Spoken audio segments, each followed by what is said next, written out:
Hello everyone. Hope you all are doing good. So in the last class we were discussing about marathon on irrigation engineering. Almost ये topic complete ही होने वाला है हमारा. Last class में हम बात कर रहे थे मेरे ख्याल से.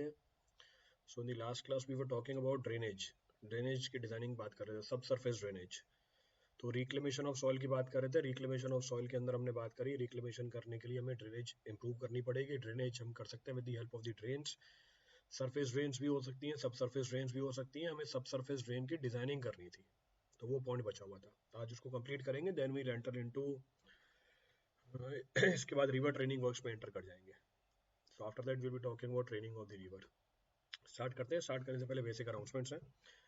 मेरी जितनी भी फ्री क्लासेस हैं, whatever free classes are there, उनको क्लब कर दिया एक साथ. You can scan this code to access all my classes. आप इस कोड को स्कैन कर सकते हो मेरी सारी क्लासेस को एक्सेस करने के लिए.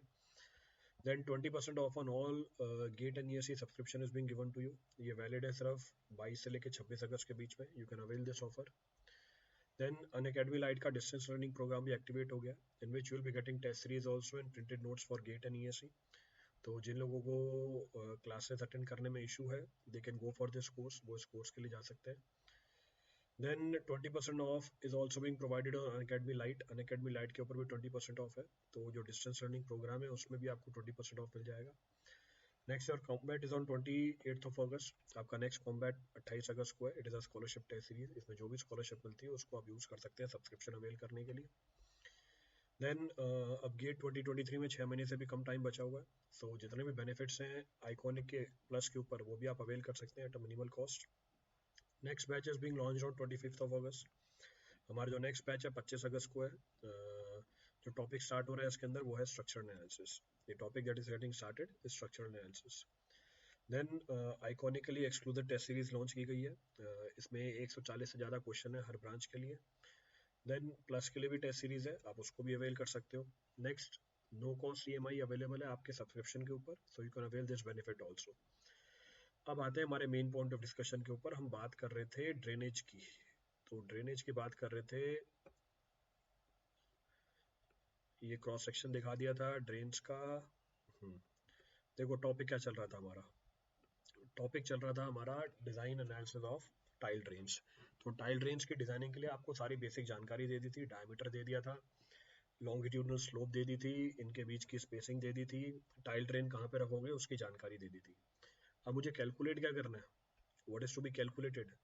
अब मुझे कैलकुलेशन करके देनी है आपको इसकी स्पेसिंग की, कि कितनी स्पेसिंग होनी चाहिए हमारे टाइल ड्रेन के बीच में. How much of the spacing should be there for the tile drain. इस बात को समझने के लिए ये वाला डायग्राम देखो. See this diagram. So this is our tile drain. ये हमारी टाइल ड्रेन है. This is our original water table level. ये हमारी ओरिजिनल वाटर टेबल लेवल है. टाइल ड्रेन के अंदर पानी कैसे ड्रेन कर रहा है वो भी आपको दिख रहा है. तो flow lines can be seen. तो फ्लो लाइंस दिख रही हैं आपको. तो flow lines can be seen. तो ये हमारी फ्लो लाइंस है. तो पानी फ्लो करके जा रहा है टाइल ड्रेन के अंदर, जिसकी वजह से वाटर टेबल लेवल क्या कर जाएगी, फॉल कर जाएगी. तो ड्रेनेज के बाद जो हमारी वाटर टेबल लेवल है वो भी आपको दिखा रखी है. तो ड्रेनेज के बाद आपको water table level blue colour से दिखा रखी है. उससे पहले मैंने आपको ग्रीन कलर से दिखा रखी है. Prior to that the water table level is of green in colour. तो उसके बाद मैंने आपको वो ब्लू कलर से दिखा दी. अब ध्यान रखना, ये टाइल ड्रेन का मैंने आपको आधा सेक्शन दिखा रखा है. It means it is Midway between the drain. इस बात को समझने के लिए sir Midway between the drain क्या होता है ये तो समझ में नहीं आ रहा. इस बात को समझने के लिए दूसरा डायग्राम देखो. ये हमारी एक्चुअल सिचुएशन है. This is our actual situation. ये हमारे प्लांट्स हैं. These are our plants. इनकी रूट जोन दिख रही है आपको. You are able to see the root zone. तो ये रूट जोन दिख रही है. ये हमारी ओरिजिनल वाटर टेबल लेवल है. ये दो टाइल ड्रेन है जिसके बीच की स्पेसिंग मुझे निकालनी है. ये आपको फाइनल वाटर टेबल लेवल दिखाया था. ओरिजिनल वाटर टेबल लेवल दिख रही है, जैसे the original water table level. और ये हमारी फाइनल वाटर टेबल लेवल है. This is our final water table level. तो ओरिजिनल और फाइनल वाटर टेबल लेवल आपको दिखा रखे हैं. Both are being shown to you.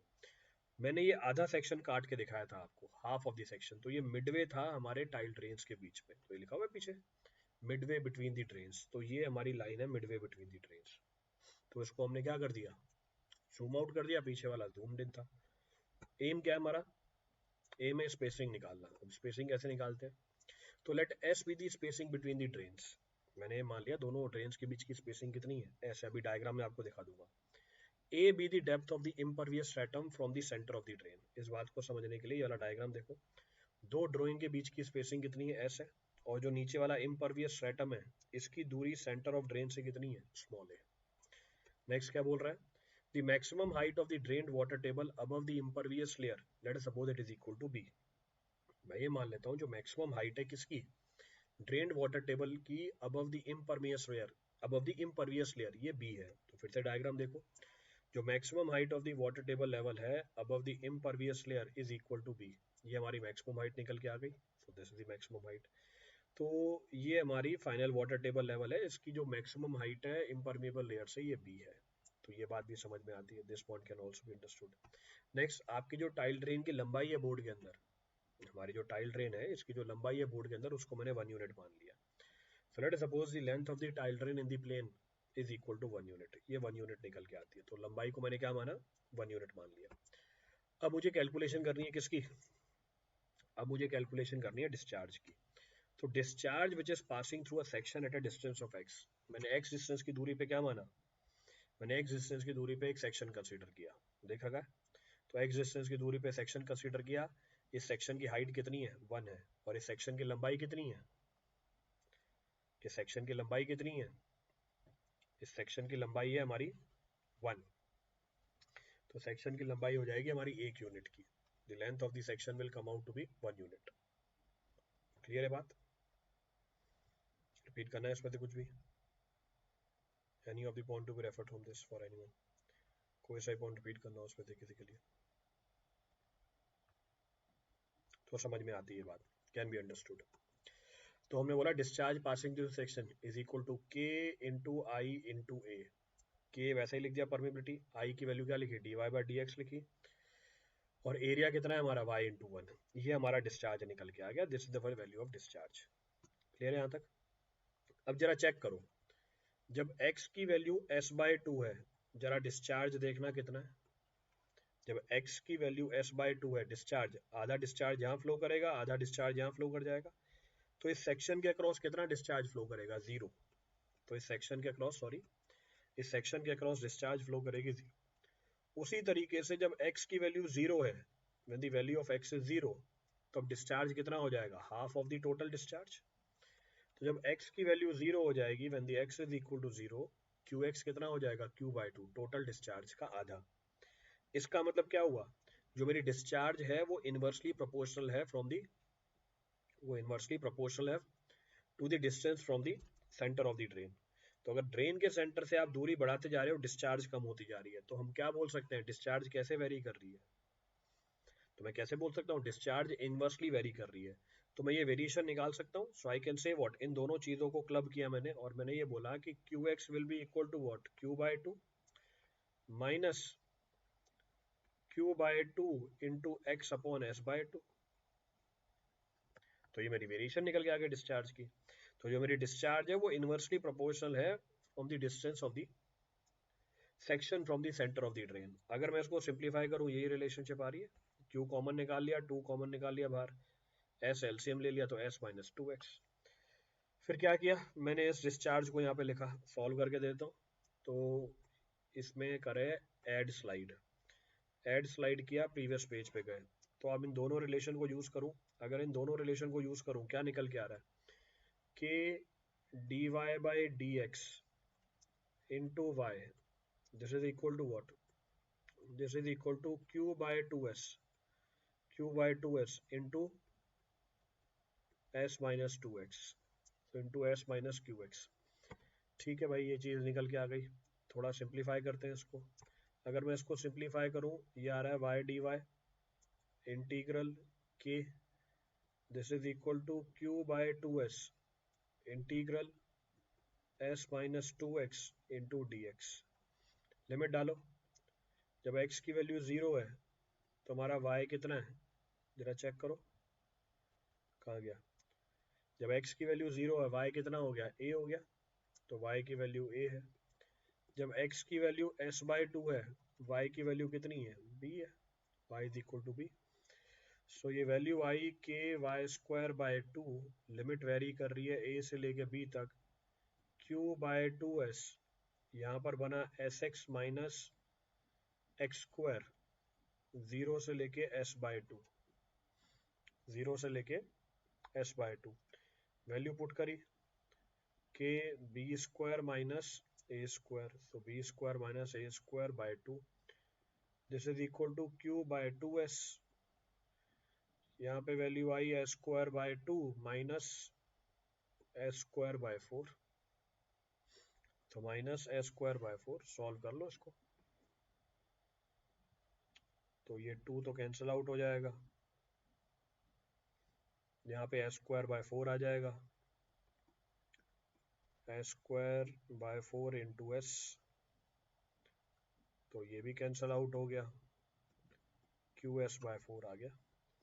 तुम्हारी स्पेसिंग कितनी हो गई, 4k/q b square minus a square, तुम्हारी स्पेसिंग हो गई 4k/q b square minus a square, this is our spacing which is coming out, ये स्पेसिंग निकल के आती है हमारी।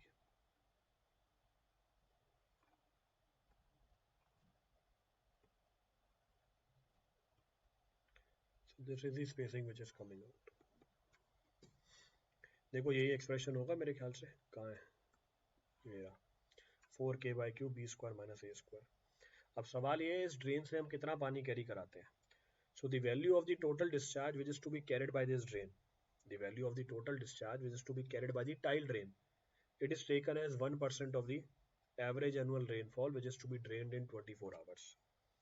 कहने का मतलब है एक साल में जितनी भी बारिश होती है, एक साल में जितनी भी बारिश होती है उसका 1% हम इन ड्रेन से 24 घंटे के अंदर ड्रेन करा देंगे। एक साल में जितनी भी बारिश होती है उसका 1% इस ड्रेन की मदद से हम 24 घंटे में क्या करा देंगे, ड्रेन आउट करा देंगे।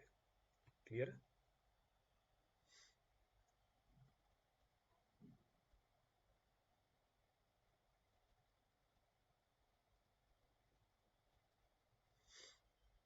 क्लियर है पूरी कहानी?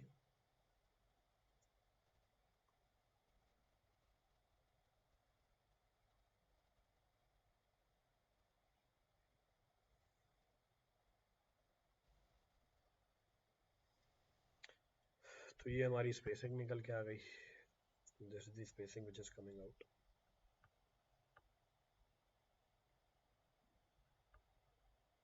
चलो आगे बढ़ते हैं। तो ये तो हमारे टाइल ड्रेन की स्पेसिंग आ गई,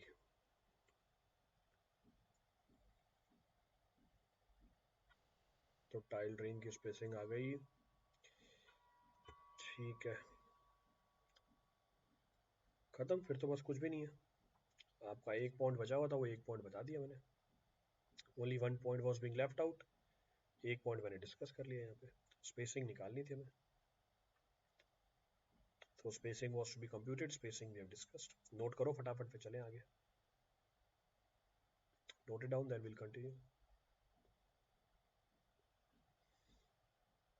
जो मैंने अभी आपको क्वांटिटी बताई है टोटल डिस्चार्ज की, which is to be carried by the tile drain, जिसकी वैल्यू हम 1% ले लेते हैं of average annual rainfall which is to be drained in 24 hours, इसको टेक्निकली ड्रेनेज कोफिशिएंट भी बोला जाता है, तो इसको टेक्निकली ड्रेनेज कोफिशिएंट भी बोल देते हैं। तो अगला सवाल इसी के ऊपर है, ड्रेनेज कोफिशिएंट क्या है? Drainage coefficient, decide the choice, drainage coefficient मतलब कितना पानी कैरी करेगा discharge, decide the choice of the method of the drainage, decide the kind of the crop that can be grown on the land, is the depth of the water that can be removed from the drainage area in unit time, is the flow of the water from the soil into the tile laterals per unit time, so it is the depth of the water that can be removed from the drainage area per unit time। ठीक है, यही है। तो tile drain कितना discharge carry कर सकती है, ये आ गया, डिस्चार्ज की जगह क्या बोल दिया, डेप्थ बोल दिया, so it is the depth of the water that can be remove from the drainage area in unit time, तो आ गई हमारी drainage coefficient, this is our drainage coefficient. बस डिस्चार्ज की वैल्यू उसने किसके टर्म में दे दी, डेप्थ के टर्म में दे दी, यानी ये वैल्यू कैसे निकल के आ गई, पर यूनिट एरिया, कहीं लिखा हुआ है पर यूनिट एरिया, आ गया ड्रेनेज एरिया, तो डेप्थ आ गई ड्रेनेज एरिया के रिस्पेक्ट में, तो ये वॉल्यूम ही तो हुआ हमारा, तो वॉल्यूम पर यूनिट टाइम क्या होता है, डिस्चार्ज होता है। तो हमारी जो टाइल ड्रेन है वो कितना पानी रिमूव कर सकती है, इसको हम क्या बोल देंगे, ड्रेनेज कोफिशिएंट बोल देंगे, this will be technically termed as drainage coefficient.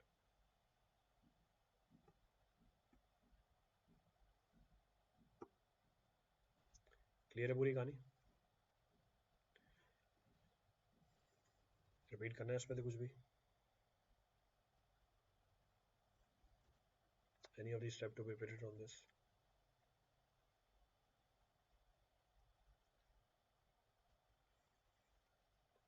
चलो, next of the point of reference. Next of the point of reference है हमारा river, their behaviour, control and training. River, उनका बिहेवियर कैसा है, उनको कंट्रोल कैसे करते हैं और उनकी ट्रेनिंग कैसे करते हैं। How the training of the river is being carried out. पिछला टॉपिक क्या था हमारा? The previous topic was what? Reclamation of the soil. अब हम क्या कर रहे हैं? रिवर को समझेंगे, उसके बिहेवियर को समझेंगे, उसको कंट्रोल करेंगे और ट्रेन करेंगे। पहला पॉइंट क्या बोल रहा है? What the first point that is being mentioned? पहला पॉइंट बोल रहा है the chief factor which is responsible for the behaviour of the river is silt. सबसे इंपॉर्टेंट फैक्टर जो रिस्पॉन्सिबल है रिवर के बिहेवियर के लिए वो है सिल्ट, जो फ्लो करती है किसके long? Which flows along the river water. Now silt in the river water carries out what? अगर सिल्ट प्रेजेंट है रिवर वाटर के अंदर, उससे दिक्कत क्या क्या होती है? बहुत सारी दिक्कतें होती है, एक एक करके सारी दिक्कतें उठाते हैं। पहला, it increases the flood level. अगर अगर सिल्ट प्रेजेंट होगी वाटर के अंदर, वो फ्लड लेवल को क्या करेगी? बढ़ा देगी। नेक्स्ट, सिल्ट प्रेजेंट होगी तो डिपॉजिट भी कर जाएगी। It will lead to the silting of the reservoir. आपका रिजर्वायर सिल्ट हो जाएगा। It will lead to the silting of the irrigation channel. तो हमारी जो इरिगेशन चैनल है उसकी सिल्टिंग हो जाएगी। इस सिल्ट की वजह से रिवर की मेंडरिंग भी होती है। अभी आगे करूंगा मेंडरिंग, ये होती है meandering. This is technically termed as meandering.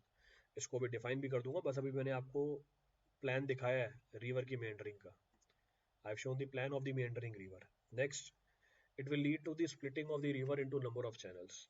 हमारी जो रिवर है वो नंबर ऑफ चैनल्स के अंदर स्प्लिट भी कर जाती है। So it leads to the splitting of the river into number of channels. तो कहने का मतलब है सिल्ट बहुत सारी इश्यूज क्रिएट करता है हमारे चैनल के अंदर और रिवर के अंदर। तो सबसे इंपॉर्टेंट फैक्टर जो है वो रिवर के बिहेवियर में वो है हमारी सिल्ट। क्लियर है? Next point of reference.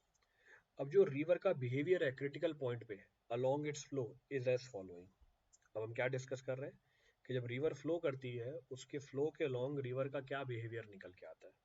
So along the flow how river behaves, river का बिहेवियर कैसा होगा, वो हम क्रिटिकल पॉइंट पे डिस्कस कर लेंगे। That will be discussing eight critical points. अब कौन कौन से क्रिटिकल पॉइंट है? पहला, स्ट्रेट रीचेस। तो इस बात को समझने के लिए, ये हमारी रिवर है, रिवर की स्ट्रेट रीच है, तो यहाँ पे हम रिवर के बिहेवियर को समझ रहे हैं। In the straight reach of river the cross section is in the shape of the trough. दिख रहा है? ये क्रॉस सेक्शन काट के दिखाया, ये हमारा क्रॉस सेक्शन है एक्स एक्स। तो जब स्ट्रेट रीच होती है, हमारे जो क्रॉस सेक्शन होता है वो ट्रफ के फॉर्म में होता है। It is in the form of the trough with a high velocity of flow in the middle of the section. तो ये जो मिडल ऑफ सेक्शन है यहाँ वेलोसिटी ऑफ फ्लो बहुत ज्यादा होती है। मैं आपको इस डायग्राम में वेलोसिटी ऑफ फ्लो दिखा नहीं पाऊंगा, क्यों? क्योंकि वेलोसिटी ऑफ फ्लो हमारे बोर्ड के अंदर है, it is inside the plane of the board, so I can not show there. Clear है? Now since the velocity of the flow is more, centre में velocity of the flow is more, depth comparatively क्या होती है? कम होती है। So depth of the flow is comparatively less. तो जो सेक्शन का मिडल होता है, क्योंकि वहां पे वेलोसिटी ज्यादा होती है, तो डेप्थ कंपैरेटिवली क्या निकल के आती है? कम निकल के आती है। The depth comes out to be comparatively less. Clear है चीज? Now due to this what is the impact? इसकी वजह से क्या इंपैक्ट बनता है? इसकी वजह से इंपैक्ट होता है एक ट्रांसवर्स ग्रेडियंट बन जाती है। Because of this transverse gradient is developed from the edges towards the centre. Edge से लेके सेंटर की तरफ क्या बनती है? ट्रांसवर्स ग्रेडियंट बन जाती है। तो इस बात को समझने के लिए और मैग्नीफाई करके दिखाऊं मैं आपको, अगर ये मेरा क्रॉस सेक्शन है तो डेप्थ सेंटर में कम होती है, एजेस पे ज्यादा होती है, तो आ गया ट्रांसवर्स ग्रेडियंट। तो ये हमारा सेक्शन होता है इस तरीके से, दिस इज अवर सेक्शन। तो इसकी वजह से क्या होता है? ट्रांसवर्स ग्रेडियंट डेवलप हो जाता है from the edges towards the centre of the cross section, जिसकी वजह से क्या होता है? एक सेकेंडरी फ्लो भी डेवलप हो जाता है, because of which a secondary flow is also developed. कहने का मतलब है पानी लेंथ के लॉन्ग तो फ्लो करता ही है, साथ में सेकेंडरी फ्लो ट्रांसवर्स डायरेक्शन में भी डेवलप हो जाती है।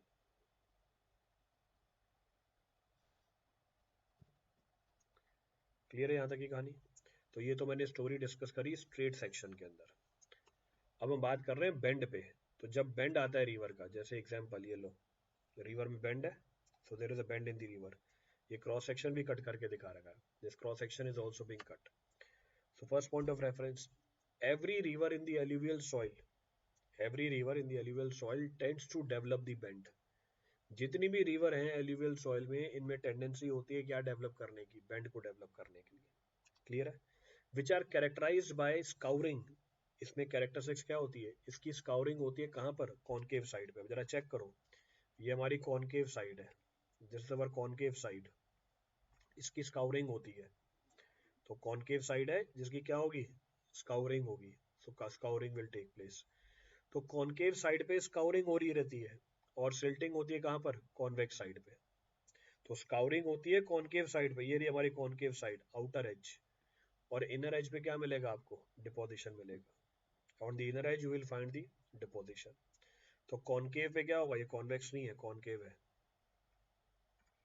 This is concave, this is our concave. उल्टा लिखा हुआ है क्या सब जगह, ये हमारी कॉन्वेक्स है। सो this is our convex inner as.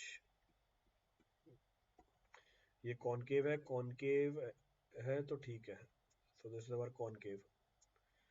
फिर ये कॉन्वेक्स है हमारी आउटर एज, आउटर पे क्या हो जाएगा, कॉन्वेक्स, सब उल्टा लिखा हुआ है। तो concave inner side, convex outer side. उसी तरीके से हमारी कॉन्वेक्स कैसी है, इनर साइड, बाहर वाली साइड कैसी हो जाएगी, कॉनकेव, कॉनकेव आउटर। अब जो करेक्ट चीज़ है वो मैंने लिख दी है। डिस्कशन क्या कर रहा था उस पर आते हैं। डिस्कशन में ये कर रहा था, जितनी भी नदियाँ होती हैं किसके अंदर, जितनी भी नदियाँ होती हैं हमारे एल्यूवियल सॉइल के अंदर, इनमें हमेशा टेंडेंसी होती है बेंड डेवलप करने की। इस बेंड की प्रॉपर्टी क्या होती है, जो हमारी कॉनकेव साइड है यहाँ पर होती है स्काउरिंग, और जो कॉन्वेक्स साइड है यहाँ पर होती है सिल्टिंग। सिल्टिंग का मतलब क्या होता है, सिल्टिंग का मतलब क्या होता है, डिपोजिशन। तो यहाँ पे सॉलिड क्या कर जाते हैं, डिपॉजिट कर जाते हैं, या deposition of the solid takes place. Clear है ये चीज, रिपीट करना है इसमें से कुछ भी। तो इस बार दोनों व्यू बना के दिखाए हैं, क्रॉस सेक्शन भी बना के दिखाया है और प्लान भी बना के दिखाया है। आई have shown the cross section also, I have shown the plan also, दोनों चीजें दिख रही हैं। चलें आगे। ये जो सिल्टिंग और स्काउरिंग है, ये जो सिल्टिंग और स्काउरिंग है, ये एक कंटिन्यूस प्रोसेस है, it is a continuous process. ये चलता रहता है, चलता रहता है किसकी वजह से, because of the centrifugal action. अच्छा एक और जानकारी देनी है, ये जो हमारी कॉनकेव साइड पे स्काउरिंग हो रही है और जो कॉन्वेक्स साइड पे सिल्टिंग हो रही है, both are independent of each other, दोनों का आपस में कोई रिलेशनशिप नहीं है, there is no relationship between the two. यही सारे पॉइंट्स लिखे हुए होंगे। So every river in the alluvial soil tends to develop the bend, which are characterized by scouring on the concave and silting on the convex side. The silting and scouring in the bend may continue due to the action of centrifugal force. ये continuous process है, चलता रहता है, किसकी वजह से, centrifugal force की वजह से। Next, this silting and scouring on the opposite side of the river are independent of each other. ये जो silting और scouring होती है on the opposite side of the river, ये एक दूसरे के क्या है, independent है, ये independent होता है। इसका मतलब मैंने आपको river का behavior बताया कहाँ पर, क्रिटिकल पॉइंट्स पे। पहला क्रिटिकल पॉइंट क्या था हमारा, पहला क्रिटिकल पॉइंट क्या था हमारा, स्ट्रेट सेक्शन। दूसरा क्रिटिकल पॉइंट क्या थी हमारी, बेंड। ये second critical point was bend.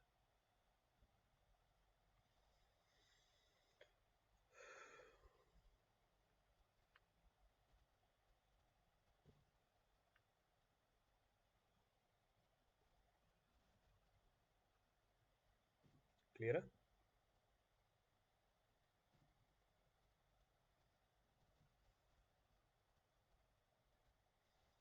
Repeat करना है इस पे से कुछ,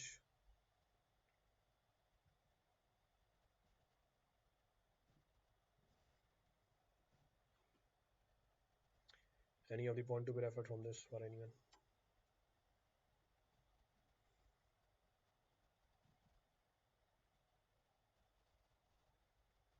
कोई सा पॉइंट रिपीट करना उसमें से किसी के लिए।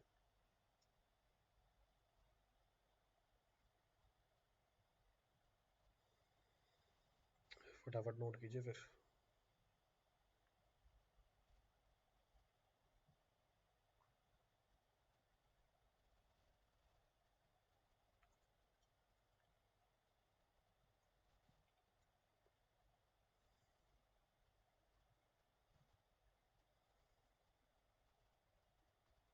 चले, चलो next point of reference, next point क्या बोल रहा है, what is being termed as meander. पीछे बताया मीएंडरिंग ऑफ रिवर, सिल्ट की वजह से मीएंडरिंग होती है। Once a river deviates from its axial path, एक बार रिवर डेविएट कर जाए अपने एक्सियल पाथ से, curvature is developed in it, curvature is developed in it, and this process moves downstream by building up of silting island on the convex side, पीछे बताया था, which results in the further shifting of the outer banks by erosion। तो कहने का मतलब ये है कि एक बार रिवर डेविएट कर जाती है अपने एक्सियल पाथ से और कर्वेचर को डेवलप कर देती है, ये प्रोसेस कंटिन्यूसली मूव करता होता है डाउनस्ट्रीम साइड पे। ये जो प्रोसेस है कंटिन्यूसली मूव कर रहा है कहाँ पर, हमारे डाउनस्ट्रीम साइड पे। क्यों? क्योंकि जो कॉन्वेक्स साइड है यहाँ पर सिल्टिंग हो रही होती है और जो कॉनकेव साइड है वहां पर स्काउरिंग हो रही होती है। किसकी वजह से? इरोजन की वजह से। The formation of successive bend of reverse order is known as meander. अगर क्या बन जाए, अगर क्या बन जाए, what is being formed, so formation of the successive bend, अगर ये सक्सेसिव बेंड बन जाए किसके? रिवर्स ऑर्डर के। तो देखो ये वाला बेंड किस डायरेक्शन में? क्लॉकवाइज डायरेक्शन में। ये वाला बेंड एंटी क्लॉकवाइज डायरेक्शन में। तो अगर बेंड डेवलप हो जाए किसके? रिवर्स ऑर्डर के, तो formation of the successive bend of reverse order is termed as meander. इसको मीएंडर बोला जाता है, रिवर को मीएंडरिंग रिवर बोला जाता है, इसको एस कर भी बोल देते हैं। चेक करो ये एस बन गया, तो ये एस बन गई है, तो नाम क्या रख दिया? एस कर रख दिया। This is termed as S curve. So the river in which meander are observe to be formed is termed as meandering river. तो वो रिवर जिसमें मीएंडरिंग ऑब्जर्व होती है उसे हम क्या बोल देते हैं? वो रिवर जिसमें मीएंडरिंग ऑब्जर्व होती है उसे क्या बोल देते हैं? उसे मीएंडरिंग रिवर बोल देते हैं। That is technically termed as meandering river. Note करो, फटाफट चले आगे फिर।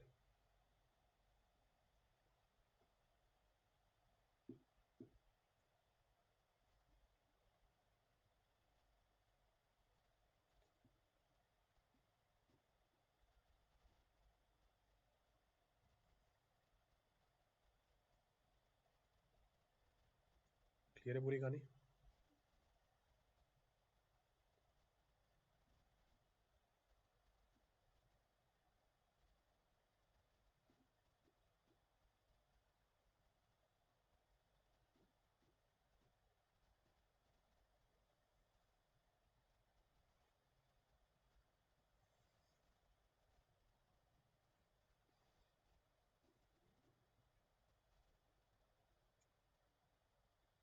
नोट कर लिया सबने?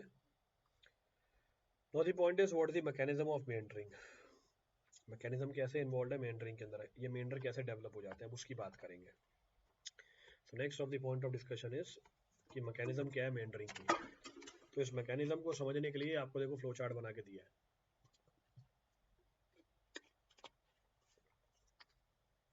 इस मैकेनिज्म को समझाने के लिए I have drawn a flow chart.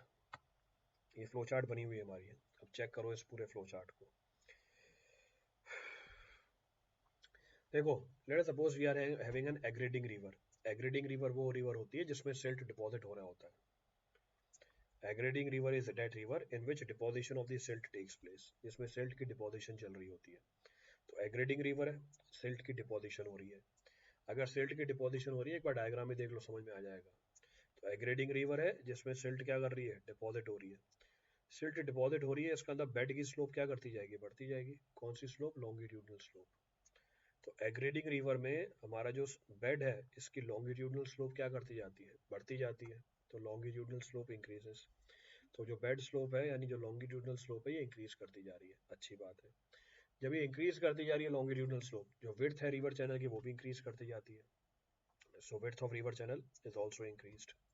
Now the point is bank of the river are attacked.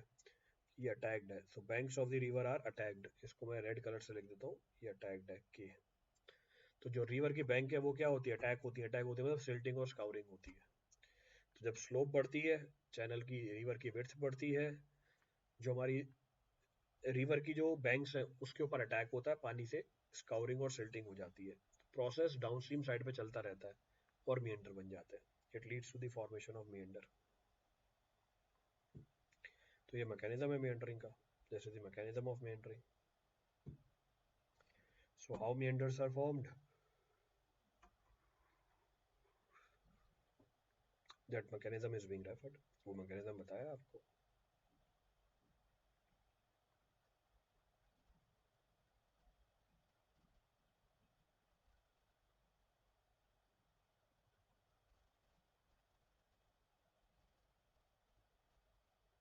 Clear है?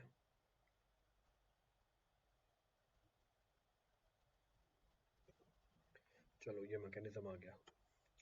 Next point says there are 4 variables which governs the meandering of the river. 4 variables हैं जो meandering को govern करते हैं, ये रहे। So there are 4 variables which governs the meandering process। तो मेरे पास 4 वेरिएबल हैं जो मेंडरिंग के प्रोसेस को गवर्न कर रहे होते हैं। कौन कौन से 4 वेरिएबल हैं?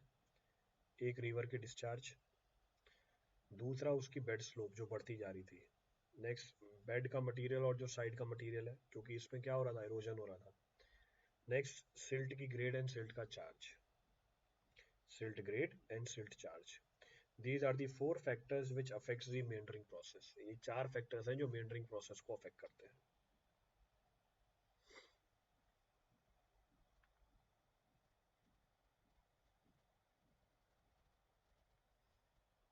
नोट कर लो फटाफट। सिल्ट चार्ज का मतलब होता है weight of the silt per unit volume. Silt charge का मतलब है वेट ऑफ सिल्ट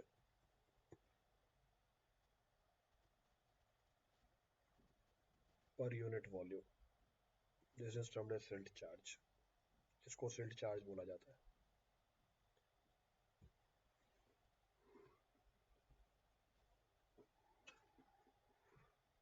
क्लियर है?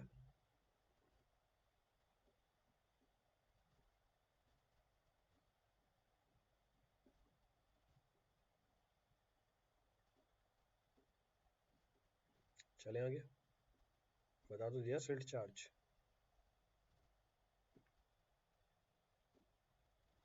सिल्ट ग्रेड का मतलब होता है रेंज। सिल्ट ग्रेड का मतलब होता है रेंज क्या है पार्टिकल साइज की उसके अंदर। What the range of the particle size in it, इसको हम क्या बोल देते हैं? सिल्ट की ग्रेड बोल देते हैं। This is termed as silt grade.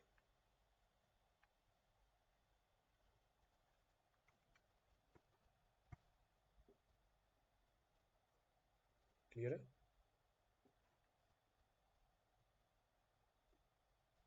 कोई सा पॉइंट रिपीट करना उसमें से?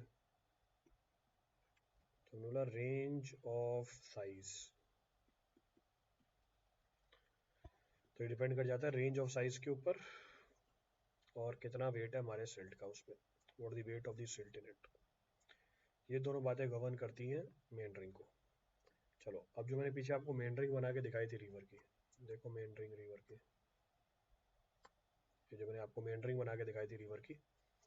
अब इसमें कुछ वेरिएबल्स हैं। देखो मेंडर लेंथ लिखा हुआ है ml, मेंडरिंग की विड्थ लिखी हुई है mb। तो ये मेंडरिंग की लेंथ क्या होती है, मेंडरिंग की विड्थ क्या होती है, हम इसको समझेंगे। विल टॉक अबाउट दिस, एक एक करके उठाते हैं। जैसे पहली चीज उठाई मेंडरिंग लेंथ। क्या है meandering length? It is the axial length of one meander. तो जो एक्सियल लेंथ है एक मेंडर की, इसको हम बोलते हैं meandering length. So the axial length of one meander is termed as meandering length. Clear है? Next is meandering width। meandering width का क्या मतलब होता है? It the distance between the outer edge of the clockwise and anti clockwise meander। तो meandering width का मतलब क्या होता है? It the distance between the outer edges of clockwise and anti clockwise loop या meander, इसको आप meandering की width बोल सकते हो। तो meandering लेंथ ये एक्सियल लेंथ होती है किसके बीच में? एक meander के बीच में। मेंडरिंग विड्थ, मेंडरिंग विड्थ का मतलब क्या होता है? मेंडरिंग विड्थ का मतलब होता है ये हमारी डिस्टेंस है। It the distance between the outer edges of clockwise and anti clockwise loop. फिर अगला हमारे पास आता है मिएंडर रेशो। अब मिएंडर रेशो क्या होता है? Meander ratio is the ratio of meandering width to the meandering length. तो लिखा होगा मिएंडरिंग रेशो, कहाँ गया मिएंडरिंग रेशो? मिएंडरिंग लेंथ बता दी, मिएंडरिंग विड्थ बता दी, ये मिएंडरिंग रेशो ये रहा। So meandering ratio is defined as a ratio of meandering width mb to the meandering length। तो ये भी एक टर्म निकल के आती है, this is also one of the term. Next एक टर्म आती है हमारे पास टोटोसिटी। अब टोटोसिटी का मतलब क्या होता है? It is the ratio of the length along the channel. It is the ratio of the length along the channel to the direct axial length. इसको समझने के लिए आप पीछे उठाओ diagram. It is the ratio of the length along the channel. Length निकाल सकते हो along the channel, मतलब रिवर जैसे जैसे चल रही है उसकी लेंथ निकाला आपने, और एक्सियल लेंथ, इस रेशियो को हम क्या बोल देते हैं, टॉटोसिटी बोल देते हैं.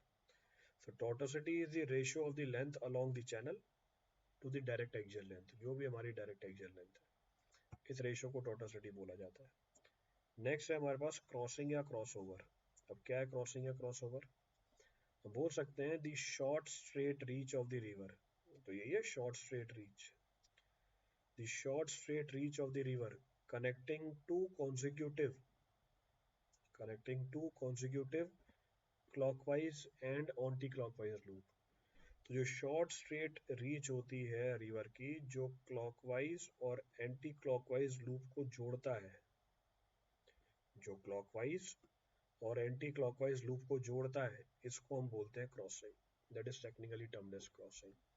तो short straight reach which joins clockwise and anti-clockwise loop is technically termed as crossing. इसको टेक्निकली क्रॉसिंग बोला जाता है.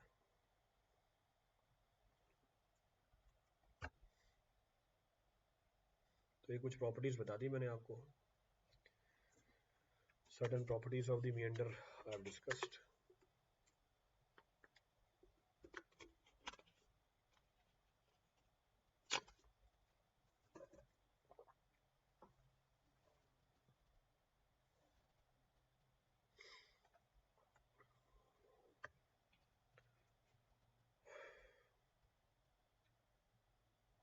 नोट कर लिया. टोटोसिटी हो गया, क्रॉसिंग हो गया, कट ऑफ. चलो भैया कट ऑफ की बात कर लेते हैं. देखो भैया कट ऑफ वापस आते हैं यहाँ पे. अब ये क्या होता है कट ऑफ? कट ऑफ मतलब in an excessive meandering river, अगर आपके रिवर के अंदर मेंडरिंग बहुत ज़्यादा हो रही है, एक पर्टिकुलर बैंड पे कट ऑफ डेवलप हो जाती है, यानी एक पर्टिकुलर बैंड अबेंडेंट हो जाता है because of the formation of a straight और शॉर्ट चैनल. इस बात को समझने के लिए पूरे को रेस किया. अब ये मेंडरिंग बहुत ज़्यादा हो रही है, एक्सेसिव मेंडरिंग हो रही है. कई बार क्या होता है, एक बैंड अबेंडन हो जाता है. कैसे अबेंडन हो जाता है? लेट सपोज एक छोटा सा चैनल बन गया यहाँ पे इन दोनों मेंडर के बीच में. तो पानी तो मेरा कैसे फ्लो करेगा? ये हमारा पानी फ्लो कर रहा है, जैसे how the water is flowing. तो पानी तो उस चैनल के थ्रू फ्लो कर जाएगा. अगर पानी इस चैनल के थ्रू फ्लो कर जाएगा, इस बात का मतलब क्या हुआ? इस बात का मतलब ये हुआ कि आपका ये जो बेंड है, यहाँ पानी नहीं होगा, यानी ये अबेंडन हो गया. ये धीरे धीरे ड्राई हो जाता है, ये धीरे धीरे ड्राई हो जाता है. इस छोटे स्ट्रेट चैनल को हम क्या बोल देते हैं? कट ऑफ बोल देते हैं. So in excessive meandering river a particular bend may sometime be abundant by the formation of a straight or short channel. It is technically termed as cutoff. इसको हम technically cutoff बोल देते हैं.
Clear है?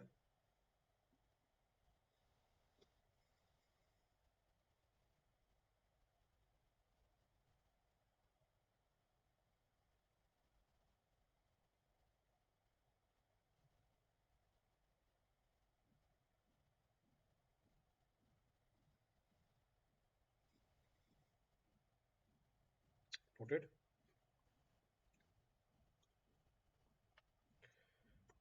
चलो, ये तो हमारी बेसिक जानकारी हो गई कंप्लीट। तो बेसिक इंफॉर्मेशन इज कंप्लीट। क्या है? Tortuosity of the meandering river is the ratio of meander length to the meander width. ये तो मेंडर रेशियो होता है, ये कुछ भी नहीं होता। Curved length along the river to the direct axial length of the river. सही बात है, टॉटोसिटी डायरेक्ट एक्सियल लेंथ, ये जस्ट उल्टा लिखा हुआ है, it is inverse of tortuosity. तो answer is C. Next of the point of reference, next of the point of reference is control and training of the river. Next of the point of reference, control and training of the river. अब river के अंदर जो flow है उसको control कैसे करें और river की ट्रेनिंग कैसे की जाती है, how the training of the river is being carried out. अब इसके ऊपर बात करेंगे हम। Now the point is river training includes what? River training includes all the work which are constructed on the river so as to guide and confine the flow of the river channel and to control and regulate the river configuration so as to safely dispose of the sediment load। कहने का मतलब है river training के अंदर वो सारी चीजें included हैं जो हम बनाते हैं रिवर के आसपास, ताकि हम क्या कर पाए, उसके फ्लो को कंट्रोल कर पाए, उसके फ्लो को गाइड कर पाए, उसके फ्लो को कन्फाइन कर पाए या उसके फ्लो को रेगुलेट कर पाए, और हम सेफली डिस्पोज कर दें सेडिमेंट लोड को। तो रिवर ट्रेनिंग के अंदर वो सारी चीजें इंक्लूडेड हैं जो हम बनाते हैं ताकि हम रिवर के अंदर जो फ्लो है उसको गाइड कर पाए, रिवर के अंदर जो फ्लो है उसको कन्फाइन कर पाए, रिवर के अंदर जो फ्लो है उसको कंट्रोल कर पाए, और रिवर के अंदर जो फ्लो है उसको रेगुलेट कर पाए, और हम सेफली डिस्पोज कर दें किसे, सेडिमेंट लोड को। We safely dispose of the sediment load. इसको हम क्या बोलते हैं, रिवर ट्रेनिंग बोलते हैं। अब जो रिवर ट्रेनिंग है वो तीन तरीकों में क्लासिफाइड है। There are three types of river training, high water training, low water training, mean water training. फर्क क्या है इसके अंदर, what the difference in this? High water training की जाती है डिस्चार्ज के लिए, लो वाटर ट्रेनिंग की जाती है डेप्थ के लिए, और मीन वाटर ट्रेनिंग की जाती है सेडिमेंट्स के लिए। Mean water training is being done for sediments. So high water training for discharge, low water training for depth, and mean water training is being done for sediments. ये हमारे sediments के लिए होती है।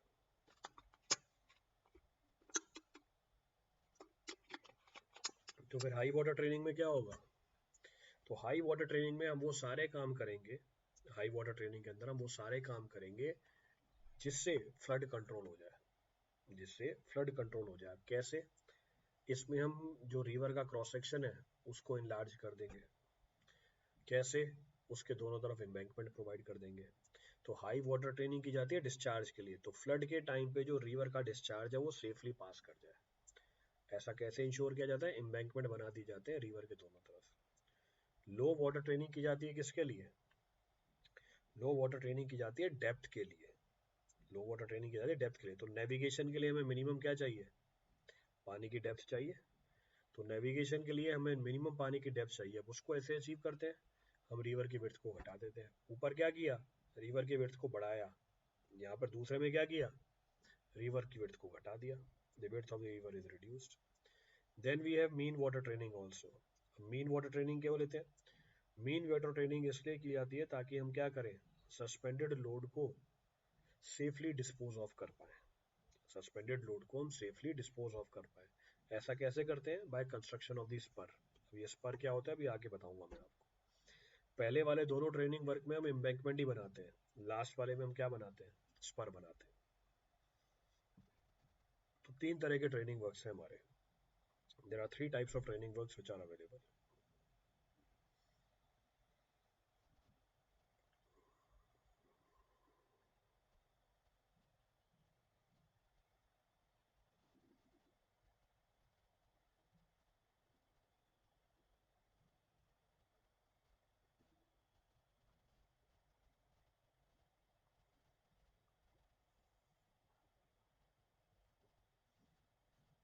क्लियर है?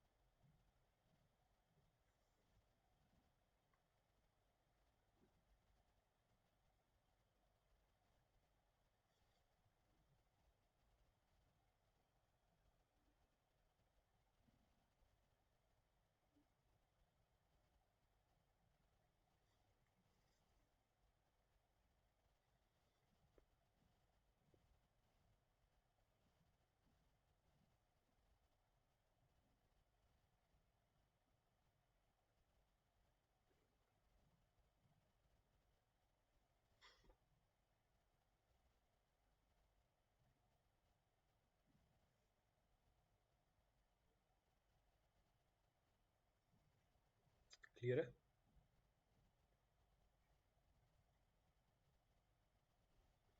Note करो फटाफट।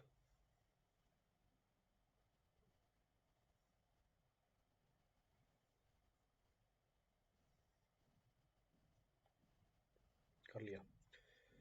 चलो, नेक्स्ट पॉइंट ऑफ रेफरेंस। अगला पॉइंट ये बोल रहा है, there are generally different types of method which are available for river training. अब बहुत सारे तरीके हैं जिससे हम रिवर ट्रेनिंग कर सकते हैं।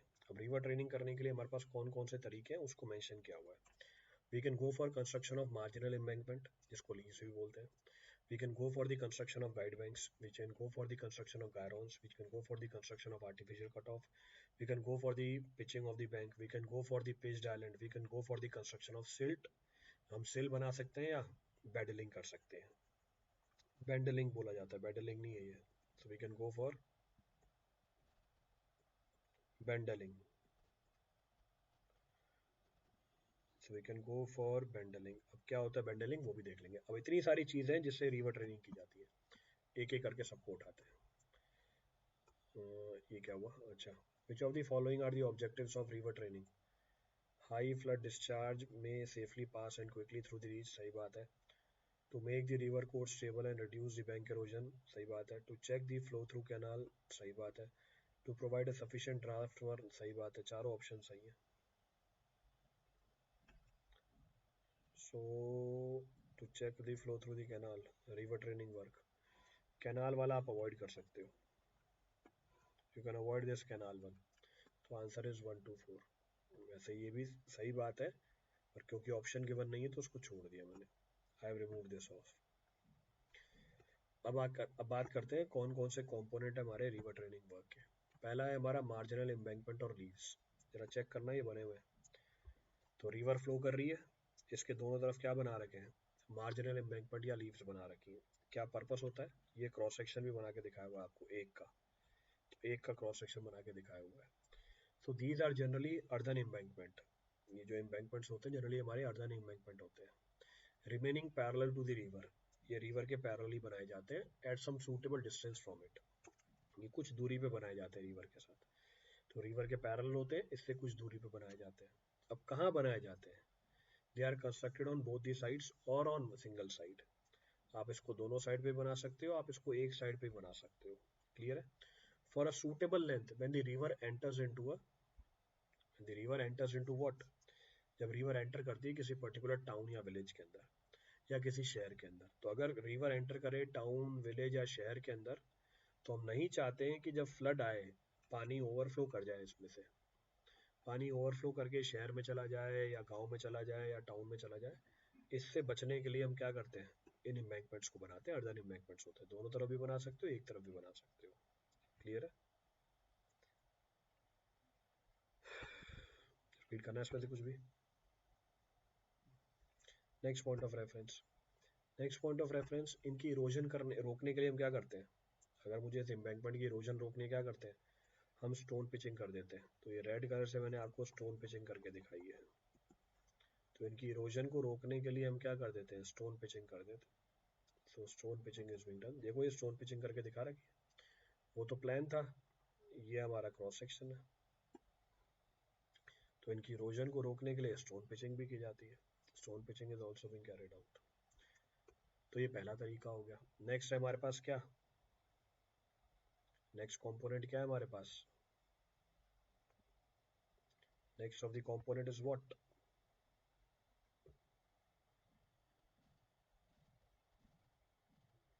नेक्स्ट ऑफ द कंपोनेंट है हमारा गाइड बैंक। जो अगला कंपोनेंट है इसको हम क्या बोल देते हैं? गाइड बैंक बोल देते हैं। अब क्या है गाइड बैंक? इसको भी डायग्राम देखो, ये हमारी गाइड बैंक है। अगर आपको कोई भी इंजीनियरिंग स्ट्रक्चर बनाना है, जैसे आपको वियर बनाना है, बैराज बनाना है, ब्रिज बनाना है रिवर के ऊपर, अब हम रिवर की पूरी विड्थ के अक्रॉस तो बनाएंगे नहीं, क्योंकि कॉस्ट ऑफ कंस्ट्रक्शन क्या हो जाती है? बढ़ जाती है। तो रिवर के विड्थ को घटाया जाता है। अब रिवर की विड्थ को घटाने के लिए जो एम्बैंकमेंट हम बनाते हैं उसको हम बोलते हैं गाइड बैंक। ये है हमारे गाइड बैंक। तो these are our guide bank. ये देखो गाइड बैंक। तो अगर मुझे रिवर की विड्थ को घटाना है ताकि मैं कोई एक इंजीनियरिंग कंस्ट्रक्शन बना पाऊँ, जैसे ब्रिज हो गया, वियर हो गया, बैराज हो गया, इस पर्पस के लिए गाइड बैंक बनाए जाते हैं। तो सेम वो एम्बैंकमेंट जैसे ही है। इनकी भी इरोजन रोकने के लिए क्या की जाती है? इनकी भी इरोजन रोकने के लिए क्या की जाती है? इनकी भी इरोजन रोकने के लिए स्टोन पिचिंग की जाती है। देखो स्टोन पिचिंग कर रखी है, stone pitching is being carried out. तो ये स्टोन पिचिंग कर दी। तो ये हमारे गाइड बैंक्स ही हैं। इसका क्रॉस सेक्शन भी देख लो, सी इट्स क्रॉस सेक्शन। तो ये दोनों तरफ स्टोन पिचिंग कर रखी है, यहाँ पे एक तरफ ही कर रखी है। ये सेक्शन एक्स एक्स है, ये सेक्शन एक्स एक्स, और ये सेक्शन वाई वाई है, इसमें एक तरफ ही कर रखी थी। In which stone pitching was being done on one side only.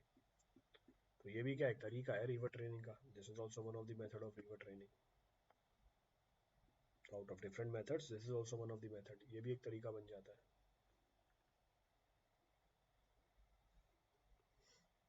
Clear है?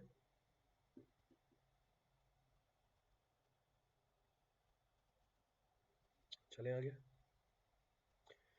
Next of the method available for river training. अच्छा एक और जानकारी पीछे। When ever the sloping face is protected, जो स्टोन पिचिंग होती है उसको एक्सटेंड कर देते हैं हम कहाँ पर? हॉरिजॉन्टल बेड के ऊपर भी, up to a depth of 1.5 D, where D is the depth of the scouring. ये जो एक्सटेंशन करी है हमने बेड के ऊपर, इसको लॉन्चिंग एप्रन बोला जाता है। क्यों किया जाता है? ताकि स्काउरिंग बच जाए। So whenever the sloping face is protected by the stone pitching against the scouring, the pitching is extended beyond the bed. इसको स्लोप के आगे बेड में लेके जाता है in the form of the stone only. क्यों किया जाता है? ताकि स्काउरिंग को बचाए। Here aim is to avoid the scouring of the bed. तो बेड की स्काउरिंग बचाने के लिए इसको किया जाता है। ये ध्यान रखना, इट इज 1.5 डी। जो डेप्थ रखी जाती है 1.5 डी रखी जाती है, where d is the maximum depth of the scouring. d हमारी मैक्सिमम डेप्थ है स्काउरिंग की। d is our maximum depth of the scouring. Clear है? Next of the unit which is available for river training work is known as gyrones और spur. पीछे लिखा था gyron और spur किसके लिए करते हैं? सेडिमेंट लोड को कंट्रोल करने के लिए। अब ये भी क्या होते हैं? These are also the embankment type structure which are constructed in transverse direction to the river. ये बैंक से बनाया जाता है और रिवर के सेंटर की तरफ एक्सटेंड कर रहे होते हैं। इनका काम क्या होता है? रिवर की बैंकों को प्रोटेक्ट करना। किससे? या तो इरोजन से या सिल्टिंग से। कैसे प्रोटेक्ट करते हैं? By deflecting the current away from the bank. ये जो करंट है उसको बैंक से दूर डिफ्लेक्ट कर देता है। तो जो गायरॉन्स और जो स्पर होते हैं, जो गायरॉन और जो स्पर होते हैं, ये क्या करते हैं? ये जो करंट है इसको रिवर को बैंक से दूर फेंक देते हैं। तो इससे इरोजन और डिपोजिशन क्या कर जाती है? कम हो जाती है। So erosion and deposition is reduced. Clear है? अब जो गायरॉन्स होते हैं वो खूब तरह के होते हैं। देखो ये नॉर्मल या ऑर्डिनरी गायरॉन है, जो आपने कैसे लगा रखा है? ट्रांसवर्स डायरेक्शन में, perpendicular to the flow. Next ये अट्रैक्टिंग गायरॉन है। वो गायरॉन जो फेस करे डाउनस्ट्रीम साइड पे, इसको क्या बोला जाता है? इसको बोला जाता है अट्रैक्टिंग गायरॉन। ये क्या करता है? फ्लो को अट्रैक्ट करता है। It attracts the flow. Next है repelling groyne which is against the flow, which is against the flow. ये रिपेलिंग गायरॉन है। शेप के बिहाफ पे भी होते हैं गायरॉन, जैसे टी शेप्ड गायरॉन। सबका काम है इरोजन रोकना और सिल्टिंग रोकना। फिर हॉकी शेप्ड गायरॉन है, ये हमारी हॉकी शेप्ड गायरॉन है। गायरॉन कहाँ लगाई जाती है? जरा चेक कर लो। ये गायरॉन लगी हुई है, ये हमारे क्या लगे हुए हैं? एम्बैंकमेंट्स लगे हुए हैं। These are the embankments which are being provided. ये हमने एम्बैंकमेंट प्रोवाइड कर दिए।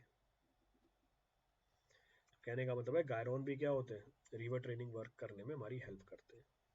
Now among the following river training works which are aligned either parallel or at the angle of the bank, identify which of the following have a different alignment when compared to other. Guide bank, leaves, ये तो वही हो गया, embankment हो गया, gyrones हो गए। तो इनकी अलाइनमेंट डिफरेंट होती है इन सबसे। Their alignment is different from the others. तो इन सबसे डिफरेंट अलाइनमेंट निकल के आती है इनकी।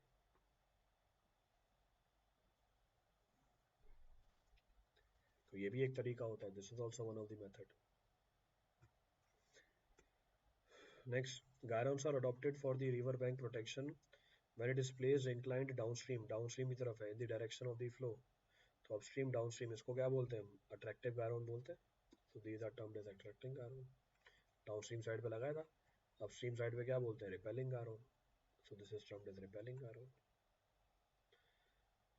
क्लियर?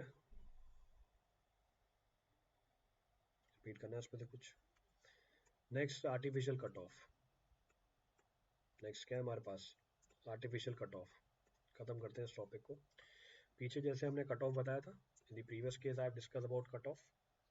जब मेंडरिंग बढ़ती जाती है हम क्या करते हैं, हम स्ट्रेट कट ऑफ प्रोवाइड कर देते हैं इस मेंडर को रिड्यूस करने के लिए. जैसे ही हमने ये artificial straight cut off provide किया, आपका ये बेंड क्या कर जाएगा, अबंडन हो जाएगा. This bend will be abundant. This cut off is technically termed as what, artificial cut off. Naturally भी बन सकता है, पीछे बताया था. नेक्स्ट है हमारी pitching of the bank. Pitching of the bank और launching apron. Pitching of the bank ये इनडायरेक्ट रिवर ट्रेनिंग वर्क है. ये क्या करती है, बैंक की इरोजन को रोकती है. ये क्या करती है, बैंक की इरोजन को रोकती है, बैंक को ऊपर वेजिटेबल कवर होने से रोकती है. तो इसको हम पिचिंग बोल देते हैं. This is technically termed as pitching. Pitching करने के बहुत सारे तरीके हैं. आप स्टोन पिचिंग कर सकते हो, ब्रिक पिच लाइनिंग कर सकते हो, आप प्लांट ग्रो करा सकते हो. You can permit the growth of the plant, वो भी पिचिंग करने का तरीका है. That is also one of the method to carry out the pitching. तो एक ही चीज के अलग अलग तरीके हैं. क्लियर है? नेक्स्ट हमारे पास है पेज्ड आइलैंड्स. तो ये रहे पेज्ड आइलैंड्स. तो नेक्स्ट हमारे पास क्या अवेलेबल है, नेक्स्ट हमारे पास अवेलेबल है पेज्ड आइलैंड्स. पेज्ड आइलैंड्स क्या होते हैं, it is an artificial island. It is an artificial island which is constructed over the river bed. River की बेड के ऊपर बनाया जाए and is protected by the stones around it. हमने स्टोन से इसको प्रोटेक्ट कर रखा है. देखो चारों तरफ से स्टोन को प्रोटेक्ट कर रखा है. Now because of the turbulence generated by this island, ये आइलैंड क्या करता है, टर्बुलेंस को जनरेट करता है in its vicinity. The river channel around the island gets deepened. क्योंकि जो आइलैंड है टर्बुलेंस जनरेट करता है जब पानी से टकराता है, इसके चारों तरफ डेप्थ क्या कर जाती है, बढ़ जाती है. चेक करो, ये डेप्थ बढ़ गई इसके अंदर. तो इसका मतलब इसकी डीपनिंग हो जाती है. इसकी डीपनिंग हो जाती है, इसका मतलब सारा पानी इसी की तरफ अट्रैक्ट होता है. अगर सारा पानी इस आइलैंड की तरफ ही अट्रैक्ट होता है, इसका मतलब बेड की क्या नहीं होगी, इसका मतलब बेड की क्या नहीं होगी, इरोजन नहीं होगी. It means the erosion of the bed will not take place. तो बेड का इरोजन नहीं होगा. तो ये भी एक तरीका है रिवर ट्रेनिंग करने का. आपने रिवर के बीच में आइलैंड बना दिया, इससे पानी टकराया, टर्बुलेंस जनरेट हुई, स्काउरिंग हो गई इसके चारों तरफ, डीपनिंग हो गई मटेरियल की. मटेरियल की डीपनिंग हो गई तो आप जो बैंक्स हैं, बैंक्स की इरोजन क्या हो गई, कम हो गई. The erosion of the banks is reduced. Last तरीका है हमारे पास डाइक्स. अब डाइक्स क्या होते हैं, समटाइम्स द रिवर में क्रिएट अ डीप कट और channel in the vicinity of the certain structure. ये मेरा स्ट्रक्चर है, इसके यहाँ पे डीप कट डेवलप कर लेता है. अब इस डीप कट को बचाने के लिए कई बार हम सिल प्रोवाइड कर देते हैं. इस डीप कट को बचाने के लिए हम सिल प्रोवाइड कर देते हैं, ताकि जो पानी का लेवल रहे वो क्या रहे, इसके ऊपर ही रहे. तो in such situation sills are placed across the scour portion. ये जो स्काउट पोर्शन है, इसके अक्रॉस हमने क्या कर दिया, सिल रख दिया. इस तरीके से with their top level either at or slightly below the designed bed level. तो इस तरीके से रखा जाता है कि जो सिल है इसका टॉप लेवल या तो उसके बराबर ही मिलेगा डिजाइंड बेड लेवल के, या उससे थोड़ा सा नीचे मिल जाएगा. तो ये हमारा स्ट्रक्चर है. रिवर ने क्या किया, यहाँ पे स्काउरिंग कर ली. स्काउरिंग से बचने के लिए हमने क्या लगा दिया, यहाँ पे सिल लगा दिया. तो ये भी एक रिवर ट्रेनिंग वर्क है. This is also river training work. खत्म कहानी. सो river training work is generally required. किसके लिए चाहिए होता है, मेंडरिंग रिवर के लिए. अभी क्या पीछे हमने, consider the following statement. High water training is undertaken to protect the any damage against the flood. सही बात है. Low water training is taken to provide sufficient depth of navigation. सही बात है. Mean water training is undertaken to provide sufficient disposal of load. सही बात है. तो तीनों ऑप्शन सही है. All three options are correct. इसका मतलब हमारा ये चैप्टर फिनिश हुआ. our chapter is finished. Next class में हम स्टार्ट करेंगे cross drainage work. Thank you everyone.